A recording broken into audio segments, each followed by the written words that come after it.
Bonjour à tous, bonjour et bienvenue à ce nouveau colloque de la Seine en partage. C'est un colloque un peu spécial, nous fêtons les 20 ans de l'association, alors ce sera un petit peu un colloque bilan, mais aussi un colloque pour regarder vers l'avenir.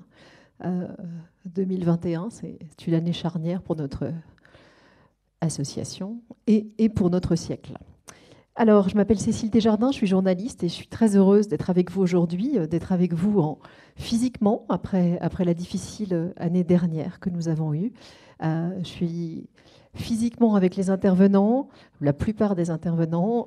En revanche, comme vous le constatez, la plupart de nos auditeurs ont choisi d'être tranquillement chez eux. Il peut y avoir des avantages, je les comprends, mais il faut reprendre des habitudes physiques, c'est aussi très agréable. Alors, nous allons évoquer 20 ans de combat pour la Seine et la riverainité, parler de tout ce qui a marqué ces 20 dernières années, notamment en matière de qualité de l'eau, de biodiversité, de développement du transport fluvial, de tourisme. Et puis, bien sûr, nous nous tournerons vers l'avenir, comme je l'ai dit, au cours de différentes prises de parole. Il y aura à la fois des tables rondes, des prises de parole solo, qui nous mèneront jusqu'à 17h30 environ. Alors, dans un premier temps, et pour lancer ce grand après-midi, je me tourne vers le président de l'association La Seine en partage et ses affluents, James Chéron, maire de Montereau-Foltionne, vice-président du Conseil régional d'Île-de-France. Bienvenue, James.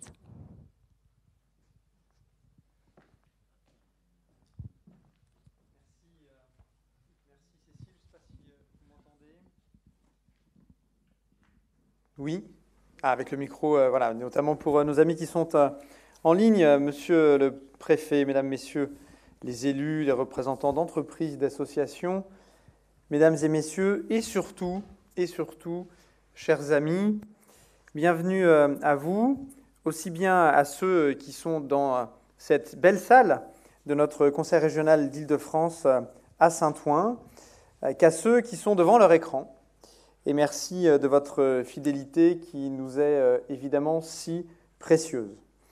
Je dirais même doublement merci, car s'il est important pour nous que vous participiez ainsi à notre grand colloque d'automne, qui est à la fois notre grand rendez-vous annuel, où nous nous retrouvons tous, ceux de l'amont et ceux de l'aval, et le moment où notre association peut le mieux confronter ses réflexions, les réflexions de chacun, et de formuler un certain nombre de propositions extrêmement concrètes, c'est ce à quoi nous aspirons, et c'est l'un de nos avantages. Nous sommes par définition même des élus du terrain, parce que nous sommes des élus de terrain. Et cette année, ce colloque, en plus, nous permet de célébrer les 20 ans de la création de notre association. 20 ans pour une association, c'est long. Je ne sais pas si c'est l'âge de la majorité ou de la maturité, mais en tout cas, certainement celui de l'expérience et de la reconnaissance. Sans vouloir faire de l'autosatisfaction, ce n'est pas vraiment le genre de la maison, cette longévité prouve tout de même que ceux que nous appelons nos pères fondateurs ont eu raison quand, à l'aube du XXIe siècle, ils ont eu cette bonne idée de se mobiliser entre élus riverains pour rappeler haut et fort un certain nombre de vérités premières que tout le monde avait alors oubliées. Que l'eau est un bien précieux qu'il faut ménager, que la pollution va devenir le grand fléau du siècle, que les berges sont des oasis indispensables au milieu de nos villes qui sont faites de tours, de barres, de béton, d'échangeurs, mais pas que le transport fluvial est certainement moins polluant, moins dangereux, moins onéreux que le rail ou la route, et que l'avenir exige, évidemment, que l'on se souvienne que la Seine était l'artère essentielle, naturelle, indispensable à tout développement de nos régions.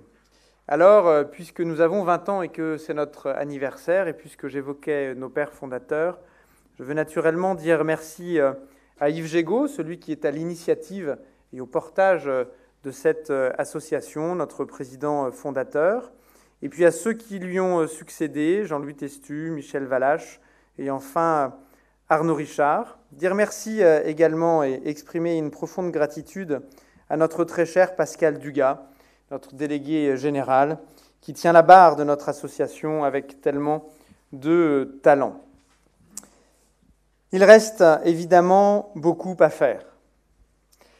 Nous n'avons pas gagné la guerre contre la pollution, c'est-à-dire contre les pollueurs, c'est-à-dire contre un peu de nous-mêmes, de nos habitudes, de nos attitudes. Nous n'avons pas rattrapé le retard considérable que nous avons par rapport à certains de nos voisins concurrents aussi parfois, qu'ils soient allemands, belges, néerlandais, en matière par exemple de transport fluvial, alors que nous avons, et il faut le répéter sans cesse, le plus beau réseau fluvial d'Europe.